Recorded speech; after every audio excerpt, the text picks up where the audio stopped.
Buenos días, Dios te bendiga, Dios te guarde. Espero que el Señor pues haya estado durante toda esta mañana, este día pues con usted, así como lo estuvo con nosotros. La Iglesia Vida Nueva realmente puede decir que el Señor estuvo con nosotros, cantándole al Señor, alabando al Señor, viendo lo que su palabra dice, y eso es bastante confortable.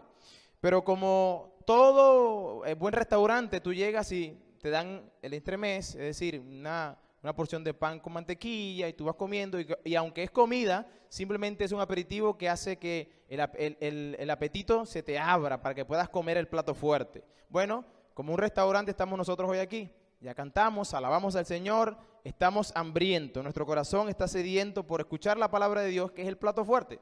Así que póngase a pensar allí, ahora estamos en un restaurante comiendo la palabra del Señor, porque es ella la que alimenta. Yo, como mesonero, estaré aquí sirviendo lo que el Señor le ha preparado, ¿ok? Así que vamos a orar en esta mañana. Buen Dios y Padre Celestial, en esta hora te damos gracias por tu amor y misericordia.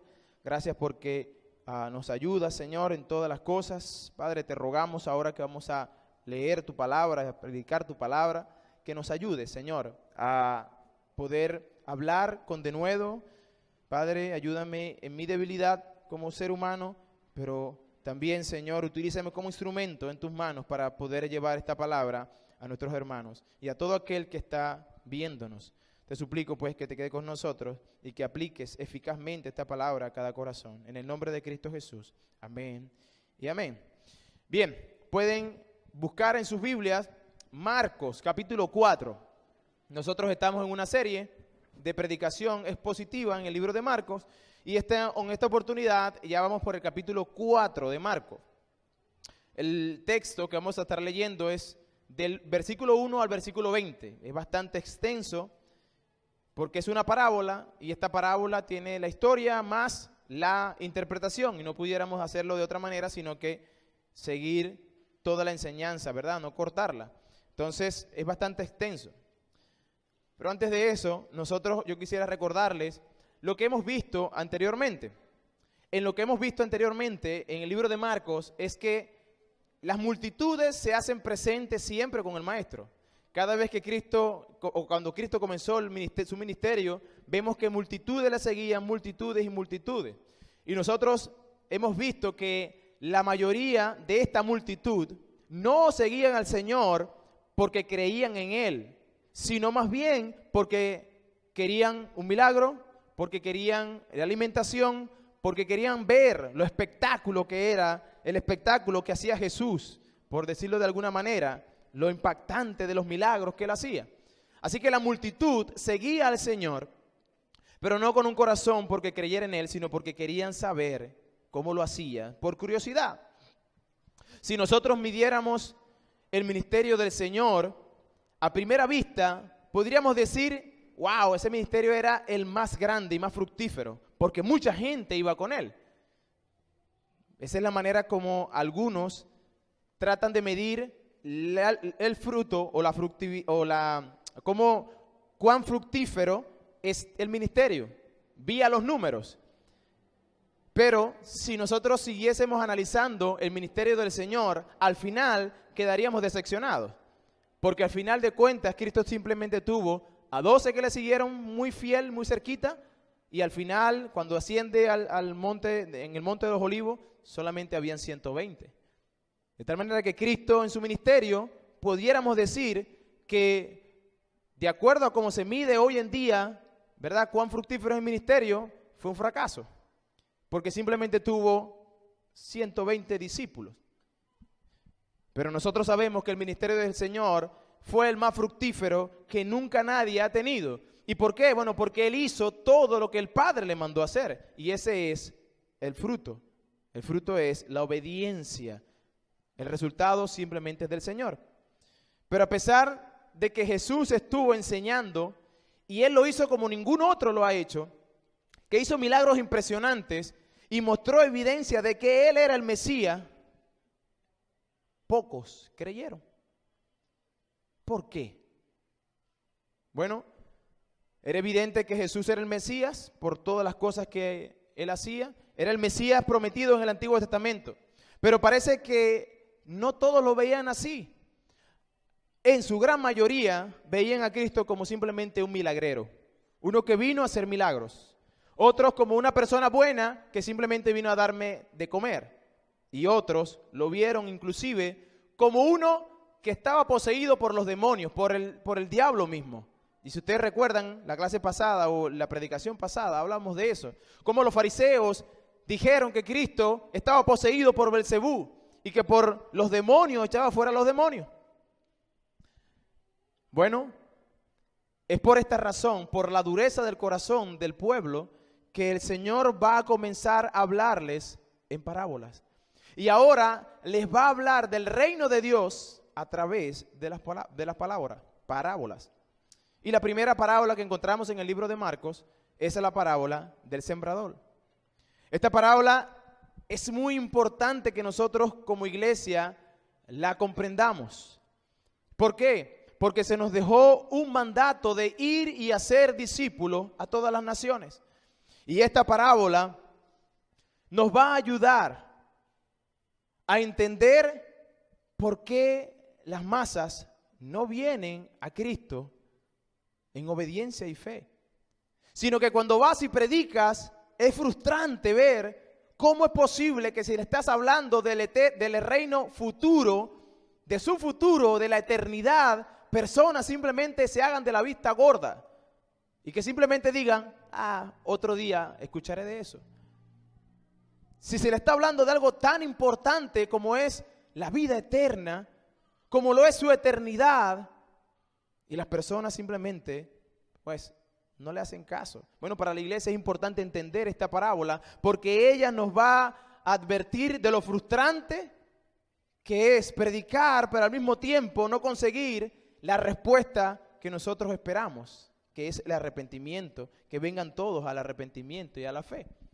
En esta parábola podemos entender por qué cuando usted y yo predicamos a las personas que encontramos en el camino, la mayoría reacciona de una forma contraria a la que esperamos.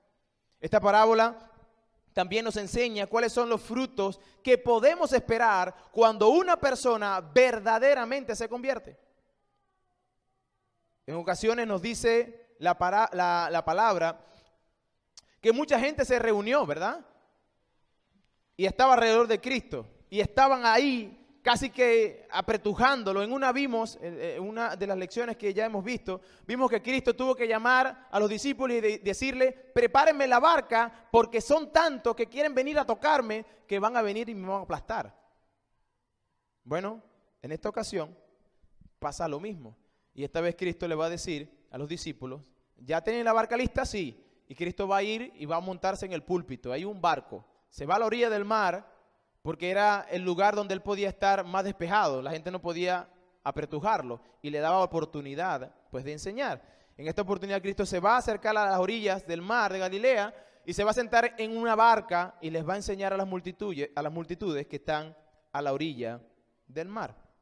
Vamos a leer la parábola, que yo estoy seguro que usted la conoce muy bien. Pero le voy a pedir en esta mañana que se haga como que nunca la ha escuchado, como que nunca la ha leído, para poder entenderla. Dice la palabra del Señor en capítulo 4, versículos del 1 al 20.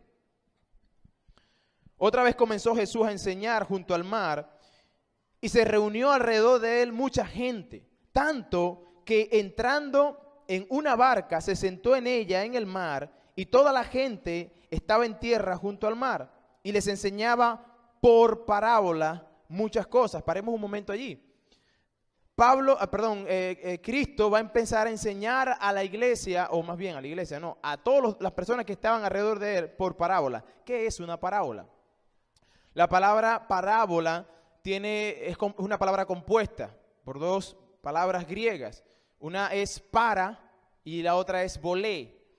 Y para significa al lado de o colocar al lado de. Lo que significa parábola es, la finalidad más bien que tiene la parábola es hacer una comparación.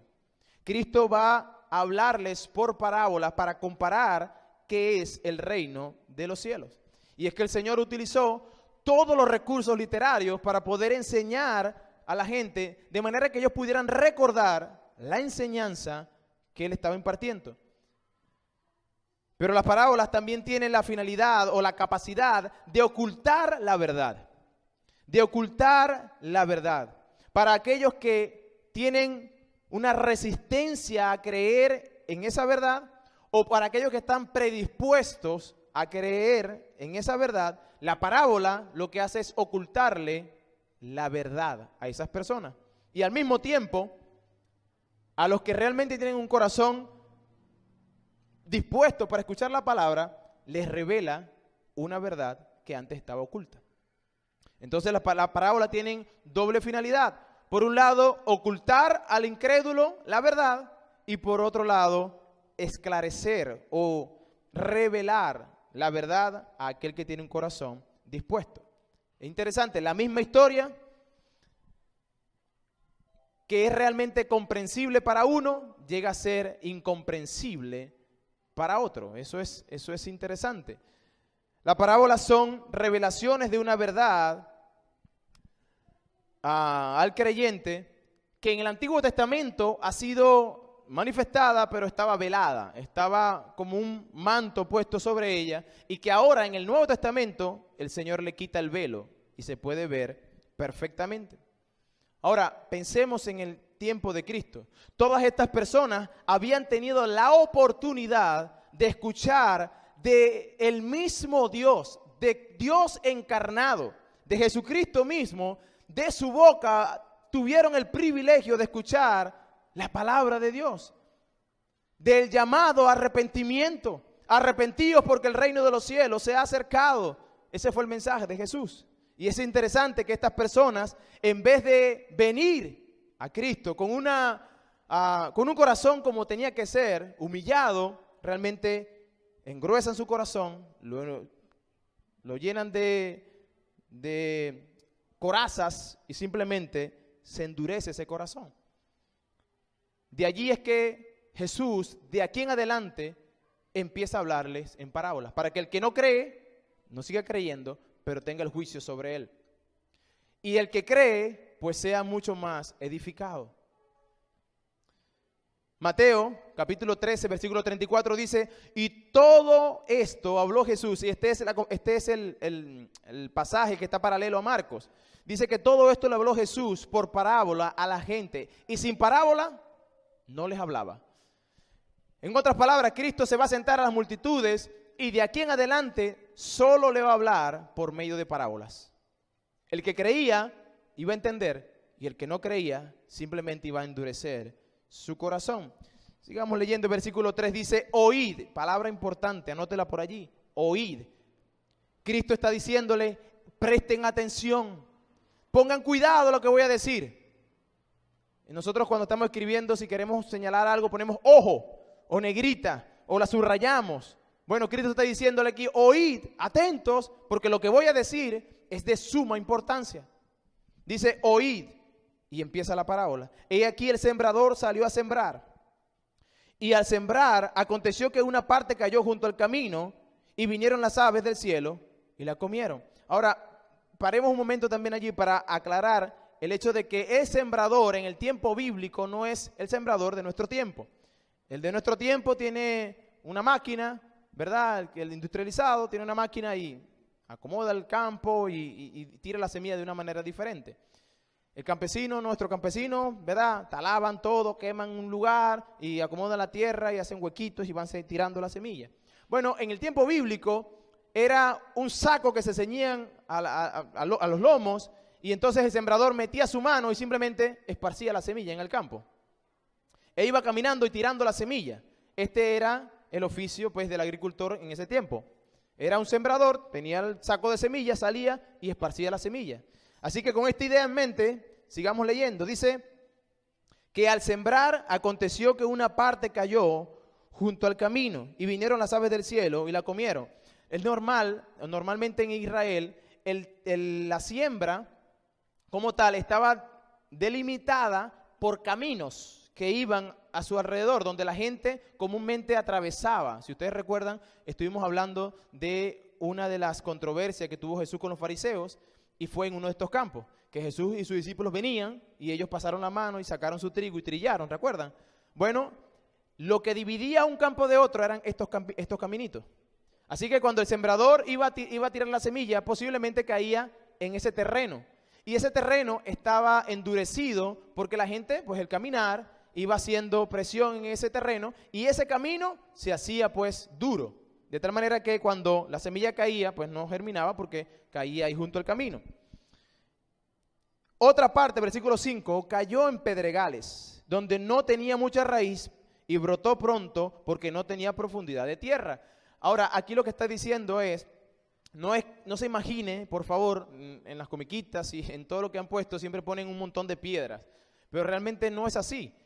El terreno en Israel, en Palestina, está cubierto por una losa, en ciertos lugares, una losa caliza, una piedra caliza, que está casi en todo el terreno de Israel, y que en ciertas partes esa piedra no está, ¿ok? Entonces, es un poquito de tierra, y debajo de ese poquito de tierra hay una piedra caliza, una piedra como un piso natural.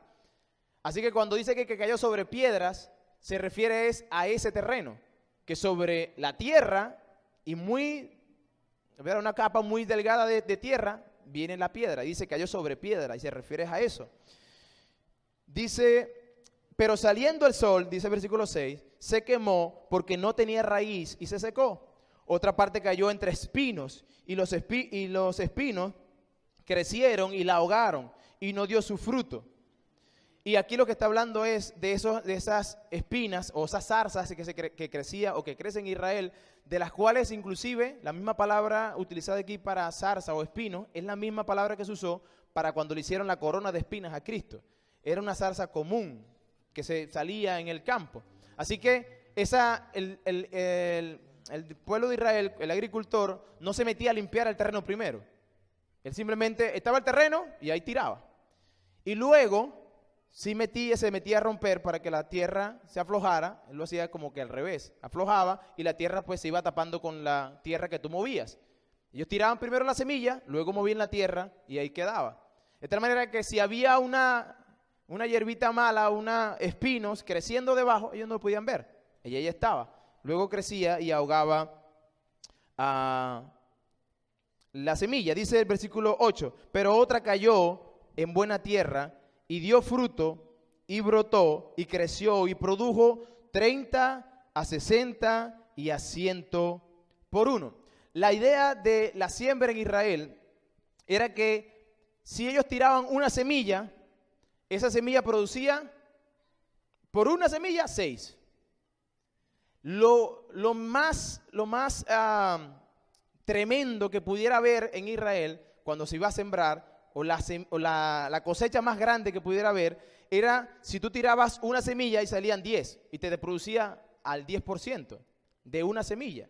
Era algo wow, tremendo. Bueno, Cristo le está diciendo aquí que la semilla, el sembrador que fue a sembrar y la semilla que él siembra es tal que no sale a 10, sino a 30, a 60 y a 100 por uno. De manera que los que estaban allí pudieron quedar asombrados escuchando la historia, viendo, wow, ¿qué agricultor es este? ¿Qué semilla es esa? ¿Qué tierra es esa? Ellos hubieron quedado sorprendidos porque realmente la producción era a gran escala. Y lo que nosotros debemos entender que esto es una parábola. Y si dejamos la historia hasta aquí, para los que estaban en la época, que conocían muy bien la agricultura, simplemente fue una clase de cómo se siembra, lo que comúnmente ellos ven. Nosotros entendemos qué significa porque ya tenemos la palabra, pero para ellos en ese momento no lo entendían. Simplemente los que estaban ahí estaban como, ajá, pero ¿y qué tiene que ver esto? Ya yo sé, Señor, yo sé cómo se siembra, pero ¿qué tiene que ver esto con nosotros? Bueno, Jesús tiene que explicar esta parábola porque esta parábola iba a ser puntual o clave para entender las demás. Fíjense, versículo 10. Cuando estuvo solo, ya los discípulos con él, cuando estuvo solo, los que estaban cerca de él con los 12, es decir, tuvieron los 12 discípulos, los 12 apóstoles, y tuvo otro grupo de personas, muy reducido. Dice, los 12 preguntaron sobre la parábola y les dijo: a vosotros os es dado saber el misterio del reino de Dios. Paremos allí, palabra misterio. Misterio es una verdad que en el Antiguo Testamento estaba oculta, que ahora en el Nuevo Testamento es revelada por Jesucristo. Eso es un misterio. La Biblia nunca tiene un misterio como es misteriosa. No, no, no. Simplemente es algo que Dios habló de una manera en el Antiguo Testamento y que en el Nuevo se hace evidente. ¿Ok? Eso es un misterio. Entonces Cristo ahora va a hablarle de lo que es el reino de los cielos, pero a través de parábola. Y Él le dice que a vosotros es dado a conocer el misterio del reino de Dios, mas a los de afuera, a los que están afuera, por parábolas, todas las cosas. Y hay una cuestión interesante aquí, porque el Señor está haciendo una distinción entre los que tienen un corazón para el Señor, en los que creen y los que no creen. Y Dios dice, ¿sabe? Es a ustedes que les voy a revelar la verdad de lo que eso quiere decir. Pero a los demás, solo en parábolas les voy a hablar. Eso significa que esas personas no entendieron más nada. Se quedaron con, ¿qué significará? Bueno, a lo mejor nos está mandando a sembrar. Quizás alguno dijo, bueno, yo no hacía la siembra de esa manera. Quizás quiere decir que tenemos que hacer la siembra de esa manera para que dé 100, a 30, a 60 o a 100 por uno. ¿Será eso? Pero se fueron a sus casas con esa duda. Pero solo los apóstoles y los discípulos que estaban allí, a los de adentro, dice la Biblia, fue revelado el ministerio. Y el Señor lo que está diciéndole en el versículo 12 dice, para que viendo, la razón ahora, Señor, pero ¿para qué lo haces así? Para que viendo no vean y no perciban y oyendo oigan y no entiendan, para que no se conviertan y se les sean perdonados sus pecados. Dura esta palabra. El Señor está diciendo, yo le voy a hablar en clave, en otras palabras, para que no me entiendan. Pero esa misma palabra va a ser su juicio. El día de mañana no pueden decir, yo no sabía, yo te lo dije. ¿Y cómo, Señor? En la parábola, eso significaba eso. ¿Y cómo lo iba a saber? Es que tu corazón estaba duro. Por eso no te enteraste. Es que tu corazón estaba pendiente de tantas cosas que no estabas pendiente de las cosas que verdaderamente tenían valor. El misterio que Cristo estaba revelando era lo mencionado en Isaías. Y lo que Cristo estaba diciéndole a los discípulos aquí era lo que en Isaías capítulo 6, versículos 9 al 10 dice. Es decir, Dios le revela a Isaías en esa visión que él iba a predicar a un pueblo que tenía un corazón duro, un corazón realmente rebelde y que tenía que hablarles, y aunque les hablara, ellos no iban a entender. Bueno, Cristo está haciendo esa profecía, ese llamado que le hizo Dios a Isaías, ahora lo está cumpliendo Cristo aquí también en el Nuevo Testamento. Él está predicando y la gente pues ni pendiente, no entendía. ¿Por qué? Porque sus corazones eran duros.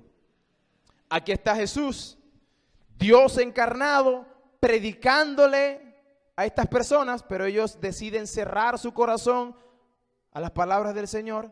Y entonces el Señor entonces empieza a hablarles en parábolas. En pocas palabras, el pecador que endurece su corazón, al escuchar el evangelio, verá, pero no percibirá. Oirá, pero no entenderá. Y para este tipo de persona solo queda juicio. Hermanos, hay una línea muy delgada entre el hecho de ya escuchar el evangelio y no creer. Y llegar a tener el corazón tan duro que va a ser imposible luego creer. Hermanos, hay personas que se le ha predicado el evangelio 1, 2, 3 y muchas veces. Pero saben, hay un límite, hay un momento donde ese corazón se pone tan duro porque constantemente rechaza el mensaje de Dios y rechaza el mensaje de Dios. Ya no hay más evangelio. Ya no se le puede decir más nada. Todo lo que se podía decir y lo que se podía predicar en cuanto al evangelio para salvación se dijo. Bueno, esa persona se le hizo un callo en su corazón y ya no tiene más escapatoria. Cabe destacar que nosotros no sabemos cuándo eso acontece. Hasta cuándo es el límite que Dios, simplemente aleja su mano de esa persona para que su corazón se encallezca o que se ponga duro. No sabemos, pero sí es cierto que realmente una persona puede llegar al punto de desconocer a Dios por simplemente escuchar el Evangelio y al mismo tiempo rechazarlo. Eso fue lo que le pasó a Faraón. Dice la Biblia que Dios endureció el corazón de Faraón, pero cuando él dice que endureció el corazón de Faraón, lo que está diciendo es, ya Faraón tenía el corazón duro, y lo que hizo Dios fue mostrarle evidencia de que era Dios. Mandó una plaga, mandó otra, y 10 plagas después, al ver vencido todos sus dioses, Faraón, ¿qué hizo? Endureció su corazón. Y entonces Dios simplemente trabajó sobre lo que ya estaba duro. Y ahora viendo, no podía ver. Escuchando a Moisés diciéndole, el Dios Todopoderoso está haciendo esto. Y hasta que tú no dejes salir a mi pueblo, pues no vas a estar tranquilo. Y ahí Faraón simplemente endureció su corazón. Es interesante eso porque en nuestro tiempo eso es verdad. Sigue siendo una verdad. La palabra se convierte para unos en perdición y en otros en salvación. Versículo 13 dice, y les dijo, ¿no sabéis esta parábola? ¿Cómo pues entenderéis todas las parábolas? Cristo le pregunta, y la pregunta tiene la motivación o la finalidad de motivar al discípulo a escuchar con atención. Y dentro de esta parábola está la clave para entender todas las demás que vienen a continuación. El significado de esta parábola, la explicación de esta parábola, tiene repercusiones en las demás parábolas que el Señor va a enseñar. Por eso Cristo le dice, si no entienden esta, ¿cómo van a enseñar a las otras? ¿Cómo van a aprender de las otras? ¿Cómo van a entender las otras? Y es entonces donde el Señor pasa de dar la historia y de darle la explicación por qué de las parábolas a darle la interpretación. Versículo 14. El sembrador es el que siembra la palabra. Y yo estoy seguro que todos aquí, ¿verdad? Conocíamos eso, es fácil. El sembrador es el que siembra la palabra. Eso lo involucra a usted y a mí, no solamente a Cristo. Cristo en su momento fue el que sembró la palabra. Pero cuando usted va y predica, usted se convierte en ese sembrador. El sembrador es el que siembra la palabra. Y si nosotros podemos pensar un poquito en el sembrador es una persona que es consciente de la semilla que tiene. Que sabe que la semilla que tiene es una semilla tan efectiva, tan productiva, que cuando tú lanzas la semilla y cae en el terreno que debe caer, en buen terreno, esa semilla va a dar fruto. Y no poco, sino al 30, al 60 y al 100 por uno. Ahora, el sembrador es el que esparce la palabra. Ese sembrador lleva la palabra, es usted y yo. Y la palabra de Dios es el que tiene, es lo que tiene el agente transformador.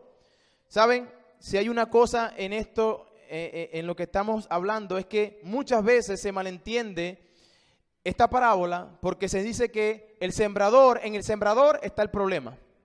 O en la semilla está el problema. Pero olvidan por un momento que esa semilla debe caer en un terreno y que en ese terreno debe estar en unas condiciones para ser fructífero. Entonces el problema no está en la semilla, que es la palabra de Dios. Muchos dicen, no, que la Biblia se contradice. No, la Biblia no se contradice, ella es realmente inerrante, infalible, es plenaria, es inspirada por Dios. El problema no está en la palabra, el problema no está en el sembrador. El problema, mis hermanos queridos, está en el corazón, que es los distintos tipos de terrenos donde cae la semilla. En el mundo vamos a encontrar 4 tipos de personas que representan 4 tipos de terreno. Cuando usted salga a predicar, posiblemente usted se encontrará a uno de estos 4 tipos. 4 tipos de terreno, de los cuales uno de ellos, solo uno, será fructífero. No, el problema no está en la semilla, el problema no está en el sembrador, el problema está en el corazón del hombre. El problema no está en el método. Hoy en día se habla de iglecrecimientos, No, vamos a cambiar la estrategia, hermano, porque es que no estamos teniendo efectividad. Mucha gente no está llegando a nosotros. Entonces vamos a cambiar la estrategia. Vamos a dejar de predicar arrepentimiento y fe y vamos a predicar más amor. Vamos a dejar de predicar que Dios envió a su Hijo a morir en la cruz del Calvario para que todo aquel que en Él crea no se pierda, mas tenga vida eterna. Y vamos a predicar más bien que Dios viene a prosperarte. Viene a darte.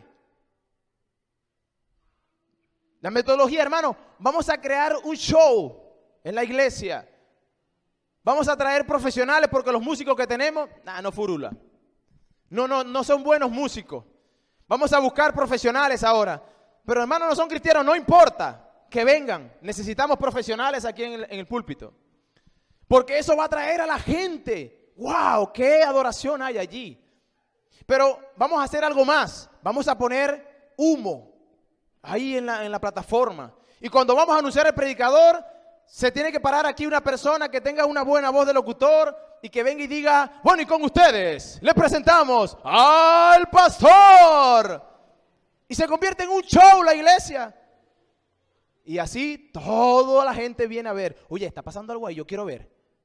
Y decimos, bueno, la Biblia dice, fuérzalos a entrar. Torciendo la escritura. El problema no está en el método. El problema no está en la semilla. El problema está en el corazón del hombre. Es que no hay que cambiar la metodología cuando usted entrega un evangelio diluido. Un evangelio que simplemente lo vamos a quitar ciertas cosas. No vamos a hablar del infierno porque eso es ofensivo. No vamos a hablar del pecado porque la gente se siente incómoda. Vamos a hablar del amor, vamos a hablar de la bondad, vamos a hablar de la misericordia.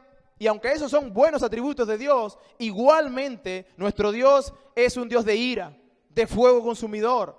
Un Dios que demanda que los hombres vivan en santidad. El problema no está en la semilla. El problema está en el corazón del hombre. Y eso es de importancia entenderlo, mis hermanos. Es importante entenderlo porque cuando usted va a predicar, cuando usted está en ese momento predicándole a su familia y se frustra porque dice, bueno, ¿y qué está pasando? ¿Por qué no creen?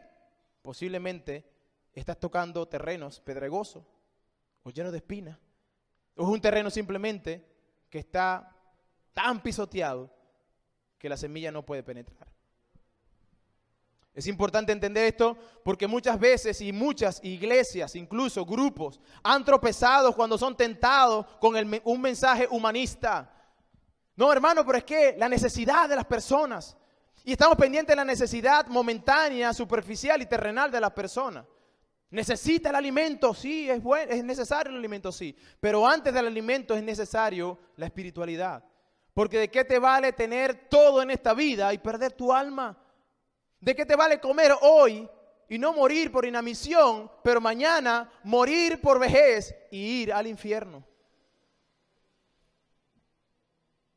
Muchos han tropezado. Se frustran al ver que no hay fruto en la iglesia de la manera que ellos lo creen. El fruto para ellos es ver números, ver una cantidad en la iglesia y decir, somos 5,000, somos 10,000 personas. Entonces, tildan a todos aquellos que no tienen 5,000 como ministerios infructíferos, donde el Espíritu Santo no está, donde Dios no está. Pero la Biblia me dice que el problema no está en la semilla, que el problema no está en el mensajero, el problema está en el corazón. En el corazón. Hermanos, Dios no puede ser burlado. Usted podrá decir, tengo la iglesia o pertenezco a una iglesia donde somos 10,000, 20,000 personas. Pero Dios conoce el corazón. Y Dios dice en su palabra, yo no puedo ser burlado. Todo aquel que diluye el evangelio o adultera el evangelio se constituye en un maldito, según dice la Biblia. Gálatas capítulo 1 nos dice que todo aquel que anuncie un evangelio diferente al que Pablo y que los apóstoles han anunciado, en otras palabras, un evangelio que está en la escritura, sea anatema. No hay que añadirle, no hay que quitarle, simplemente hay que esparcir la semilla. El problema está en el corazón. Y en esas 4 terrenos nosotros vamos a encontrar en el número 1, un terreno que habla de un corazón distraído. Versículo 15. El que tiene un corazón distraído, ese es un tipo de terreno. Y estos son los de junto al camino, en quienes se siembra la palabra, pero después que la oyen, enseguida viene Satanás y quita la palabra que se sembró en sus corazones. Cuando se está predicando la palabra, cuando se está haciendo el llamado, o más bien cuando se está predicando el evangelio, tal cual el Señor lo expresó, esta persona está pensando en qué comer. Esta persona está pensando en, mira la hora. Uy, qué calor. Uy, el pastor se equivocó y hizo una palabra que no va. En vez de decir Moisés, dijo Noé. Esa persona está distraída, pensando en cualquier otro tipo de cosa. El pastor no le combina la corbata. Sí me combina la corbata, ¿verdad? Cuidado con una cosa. Pero están pendientes de otra cosa. Están distraídos. Ese es el que está junto al camino. Está predicándose la palabra. Y, hermanos queridos, hay una batalla espiritual tan tremenda cuando se está haciendo lo que yo estoy haciendo en este momento. ¿Usted cree que Satanás se queda allá afuera y que no puede entrar a la iglesia? Pero ¿sabe qué? Sí, él está en la iglesia también. Y ya lo hemos visto, ¿verdad? En las sinagogas con Jesús habían endemoniados que decían, pues, que tú eres el Hijo de Dios. ¿Y qué hace un demonio en la iglesia? Bueno, sí, ellos están en la iglesia también. Buscando a ese corazón distraído para que cuando la palabra sea predicada, rápidamente venga el enemigo y quite esa palabra.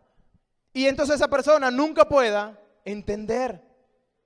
Esa persona dice, y esto solo de junto al camino, en quienes se siembra la palabra, pero después de que la oyen, de mañana, el otro día, en una semana, dice enseguida. Hermanos, eso es aquí y ahora. Enseguida viene Satanás y la quita. Y la quita con el propósito de que usted no rinda su corazón al Señor. La quita de inmediato. Por eso es importante, mis hermanos queridos, que cuando se está predicando la palabra del Señor, usted tenga disposición 100. Porque no es la palabra del pastor, es la palabra de Dios. Dios está hablando por medio de un siervo que tiene aquí, y esa palabra que está predicando es para usted. Pero primero fue para mí y ahora es para usted. Si tiene un corazón distraído, pues Satanás está esperando nomás. Está ahí esperando que usted se descuide. Inmediatamente viene y la quita. Luego tenemos el corazón superficial, el que es poco profundo. Casi todos carecen de esto, pero siempre pienso en la juventud. La juventud de nuestro tiempo es una juventud poca profunda. Yo le doy gracias a Dios porque la Iglesia Vida Nueva tiene jóvenes que están profundizando. Ahí están estudiando el libro de Hechos y están haciendo exposiciones y cada uno está exponiendo y hemos tenido debates. Y qué bueno que estamos aprendiendo de la palabra de Dios, queremos profundizar. Bueno, hay corazones superficiales y de poca profundidad. Versículo 16. Estos son, asimismo, los que fueron sembrados en pedregales. Los que cuando han oído la palabra, al momento la reciben con gozo, pero no tiene raíz en sí, sino que son de corta duración. Porque cuando viene la tribulación o la persecución por causa de la palabra, luego tropiezan. Fíjense que hay unos aquí que escuchan la palabra y la reciben con gozo, la reciben con tanta emoción y dicen, wow, qué bueno. El Señor ha dado solución a mi problema.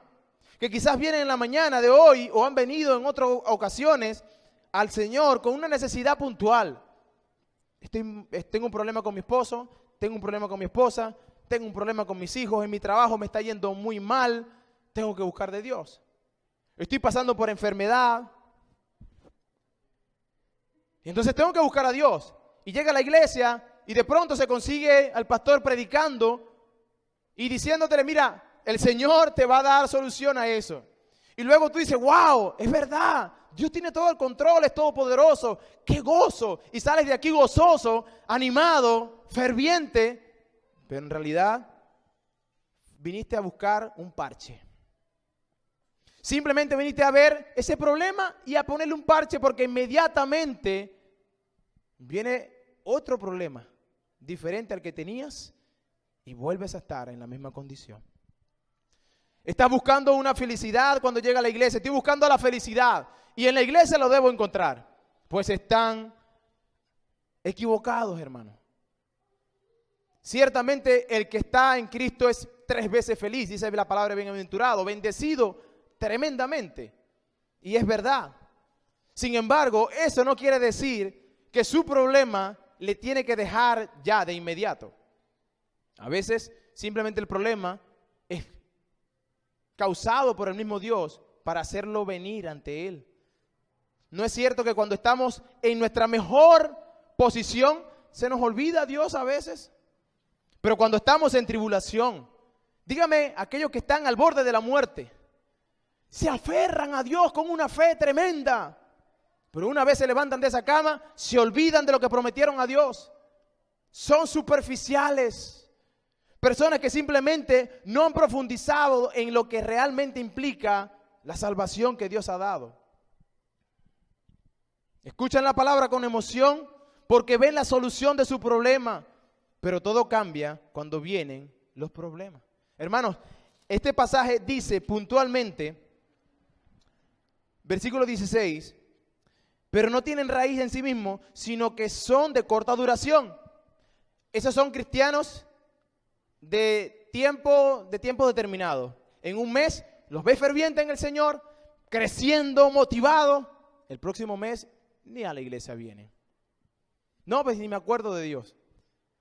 En una semana voy a empezar a memorizar la Biblia y se prende un versículo y otro versículo y cuando la semana pasa, ya se me olvidó.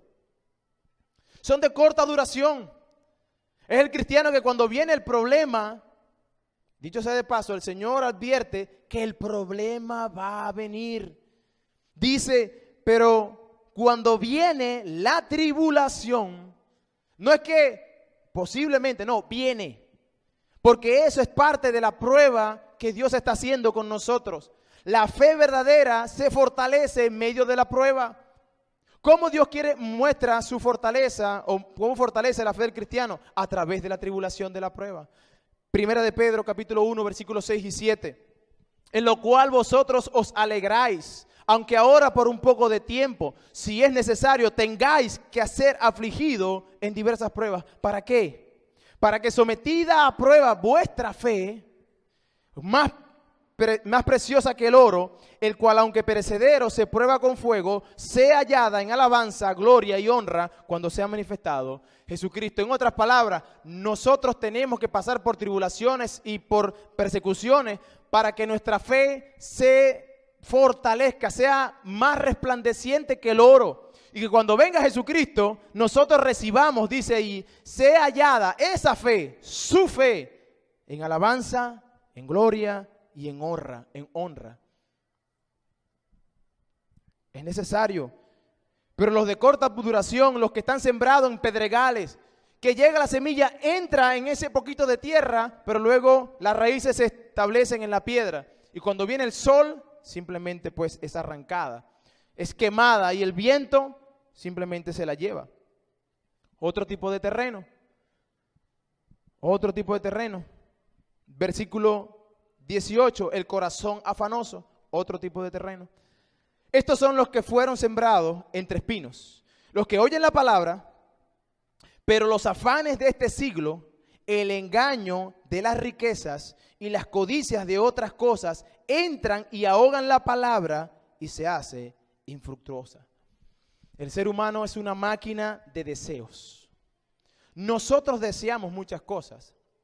Y hermano, y no está malo desear. Yo deseo ahorita mismo un jugo de papelón con limón, bien fríito, con esta calor que está haciendo. Yo lo deseo. Y está bien, no está mal eso, no es ilegítimo desear cosas. Yo deseo comerme una torta bien rica. Y el Señor nos ha puesto papilas gustativas para nosotros saborear. Y nosotros tomamos de la torta, piense usted la que le guste más. Al pastor le gusta la tres leches. Y la de piña. Por si quieren, ¿verdad? Pero piensen eso, Dios nos ha dado papilas gustativas que cuando tú pruebas, se enciende algo en nuestra boca. ¡Qué rico! Y eso es algo que Dios ha hecho en nosotros.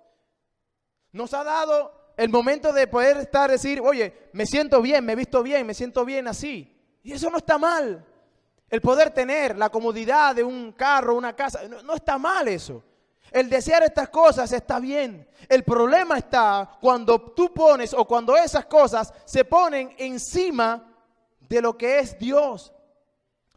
Cuando eso se pone sobre la fuente de nuestro bienestar. La fuente de nuestro bienestar no puede ser el comer, el tener, el consumir. Eso no puede ser la fuente de nuestro bienestar. No es que yo no puedo vivir sin eso.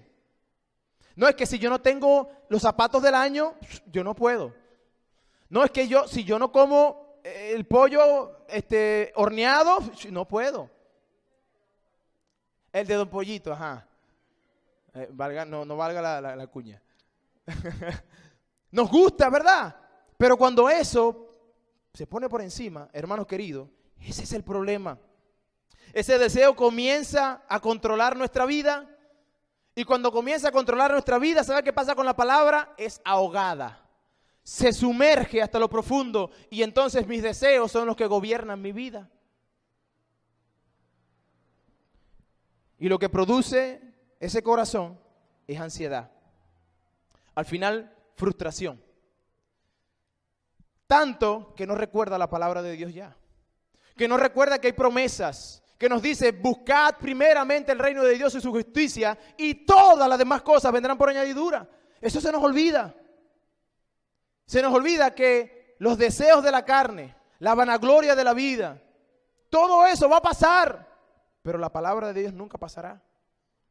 De que hemos de dar cuenta a Dios de lo que hacemos y lo que no hacemos. El corazón afanoso pone sus deseos por encima de Dios.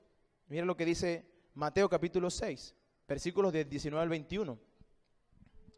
No os hagáis tesoros en la tierra, donde la polilla y el orín corrompen, y donde los ladrones minan y hurtan, sino haceos tesoros en el cielo, donde ni la polilla ni el orín lo corrompen, y donde ladrones no minan ni hurtan, porque donde está vuestro tesoro, allí estará vuestro corazón. El Señor nos exhorta y nos anima, hey, hay una riqueza que quieres, está bien, pero no la desees de tal manera que cuando no la tengas te frustres y olvides que hay una riqueza en los cielos.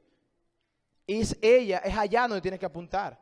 Si tu corazón está enfrascado y apunta a las cosas de esta tierra, pues ahí será tu tesoro. Primera de Timoteo capítulo 6 versículo 17. A los ricos de este siglo manda que no sean altivos, ni pongan la esperanza en las riquezas, los cuales son inciertas. Las riquezas son inciertas. Un día las tengo, otro día ya no. ¿Cuántas personas no han quedado en bancarrota después de tener todo? Y han estado en la calle en condición de pedir. Son inciertas.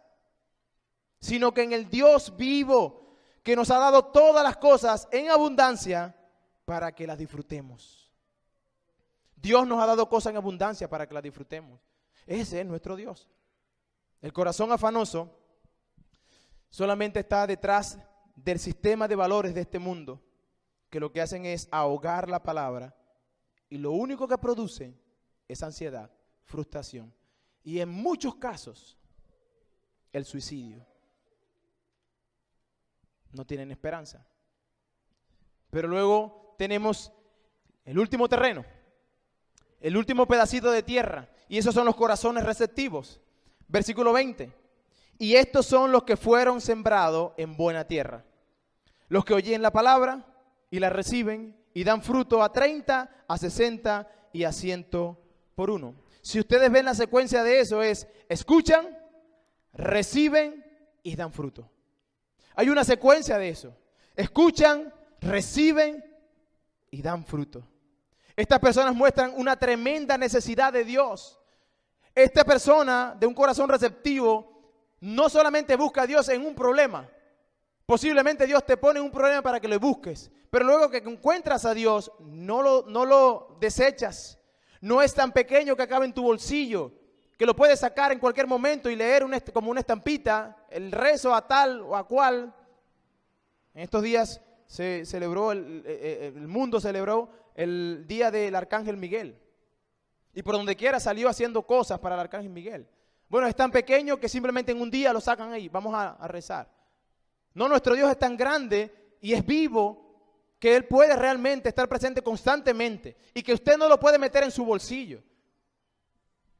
Pero esa persona lo busca con tal necesidad, en una necesidad de vida o muerte, pero no solamente en el tiempo de la tribulación, sino constantemente.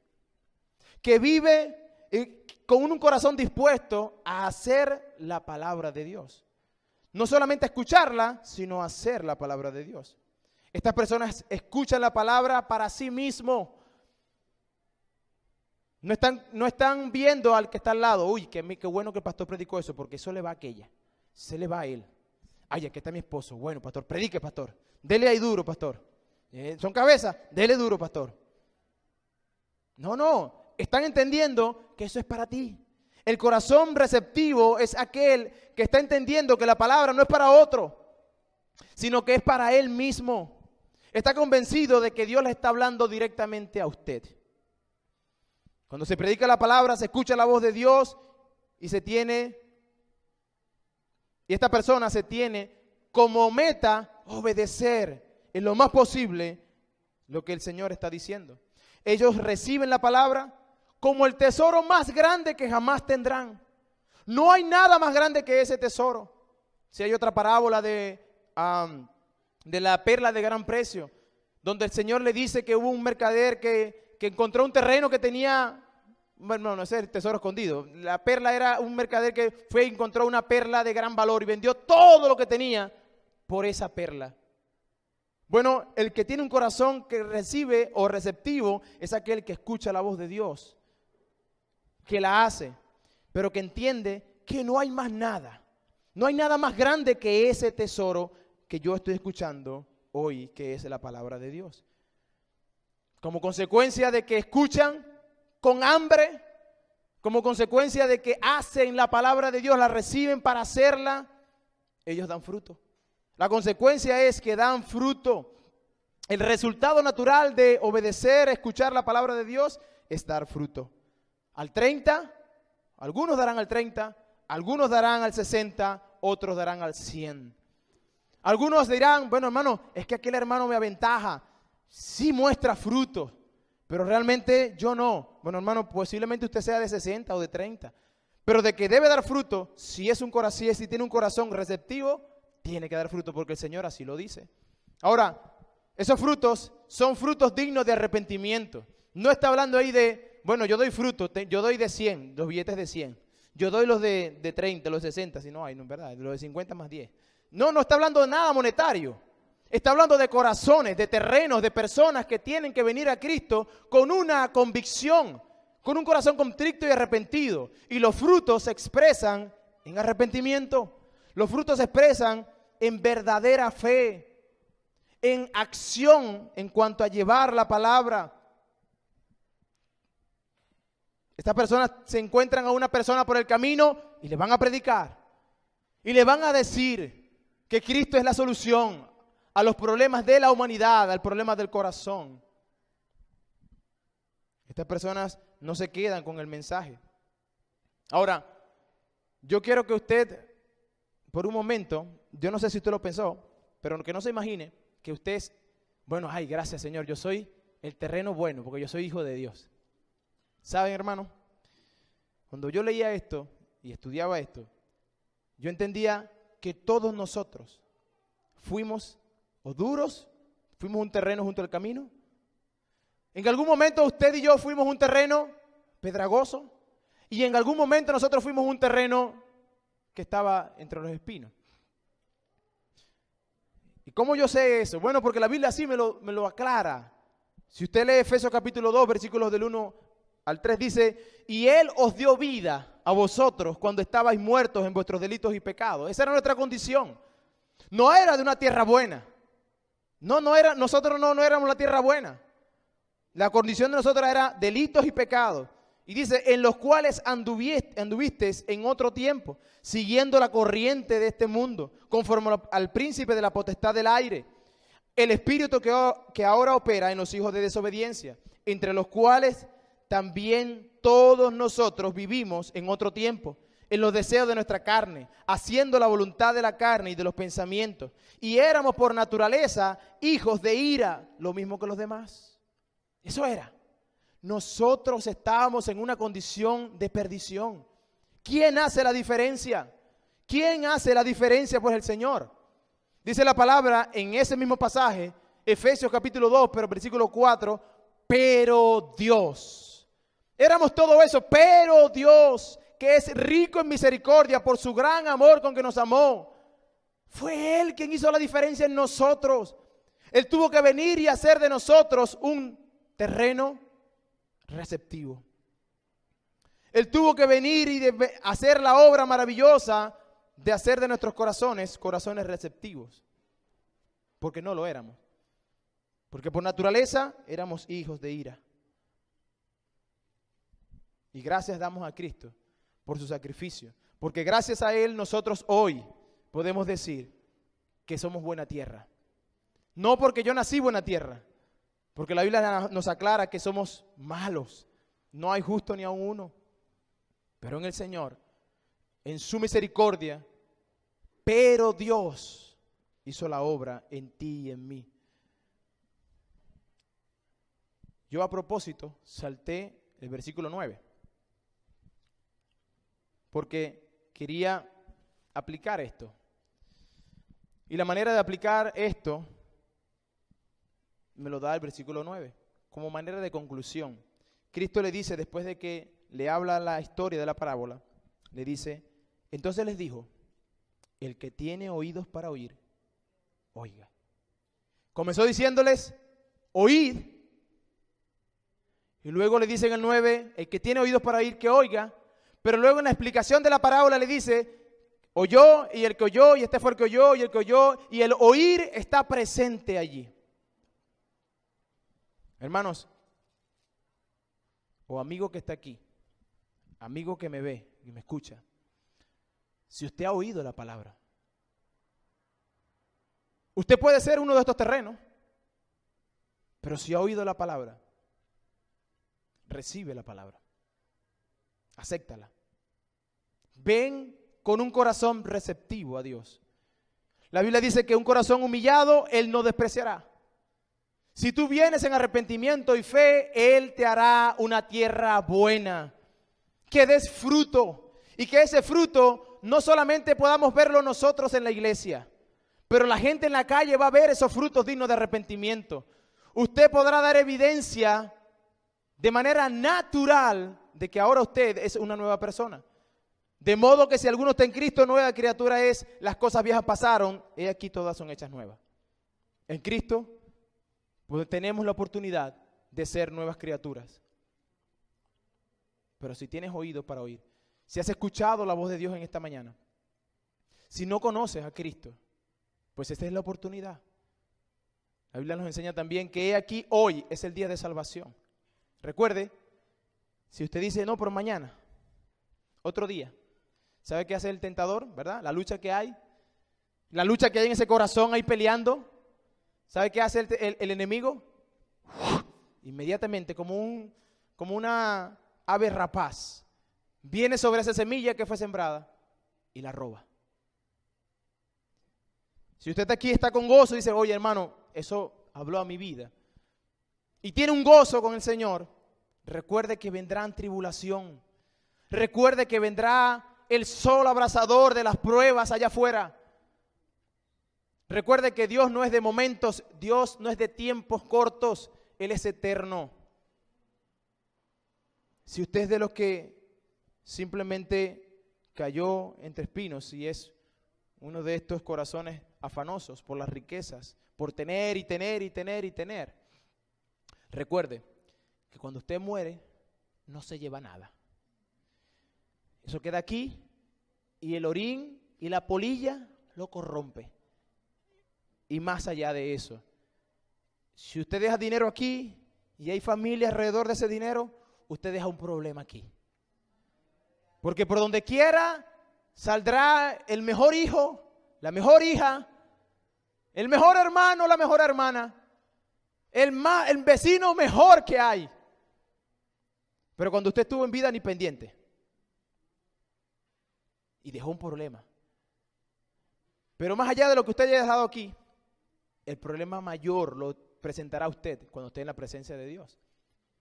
Porque la Biblia dice que está constituido que el hombre muera una sola vez. Y después de esto, el juicio. Eso es inmediato, hermano. Una persona que muere sin Cristo, pero así, se va directamente a la presencia de Dios para ser juzgado. ¿Cristo es tu abogado? No, al infierno, condenación eterna. A esperar allí que los redimidos vengan a mi presencia. Y donde dice la Biblia que los muertos en Cristo resucitarán primero.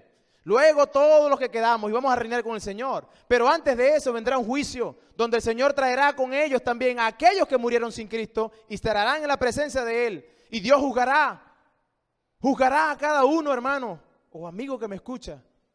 Y el problema de esto es que ya no habrá escapatoria, no habrá un mañana, no habrá un sí, yo creo que mañana. No habrá mañana.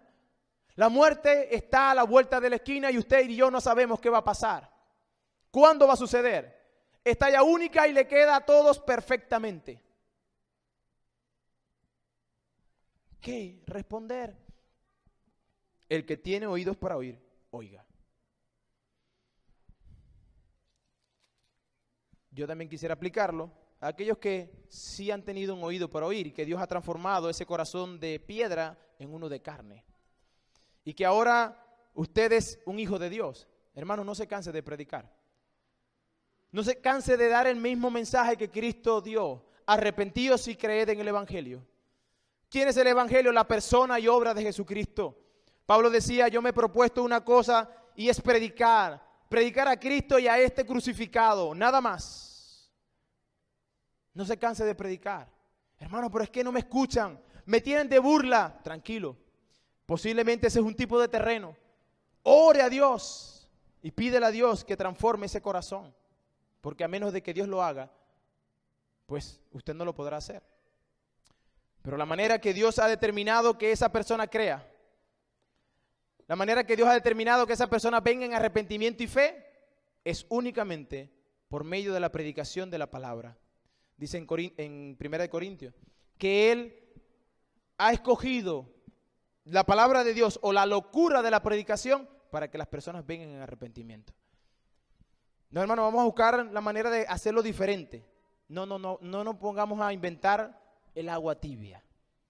No nos pongamos a inventar algo que no nos toca a nosotros. Nosotros no somos legisladores. Nosotros simplemente somos ejecutivos. Nosotros somos los ejecutivos. Aquí está la ley de Dios. Aquí está la palabra de Él. Él legisló, Él mandó, ordenó y dijo cómo debíamos hacerlo. ¿Qué nos toca a nosotros? Ejecutar lo que aquí ya está escrito. Si alguno necesita de Cristo, pídele a Dios. Señor, ven, ayúdame, convierte mi corazón de piedra en uno de carne. Y la Biblia dice que si tu corazón está arrepentido, verdaderamente arrepentido, Él no te dejará fuera, sino que vendrá, tomará tu corazón, convertirá tu vida, transformará tu vida de tal manera que dará fruto al 100%, donde todos los que están alrededor van a decir, ay, pero él no era así, ella no era así. Todos van a ver tu fruto. Eso es lo natural cuando somos de Dios.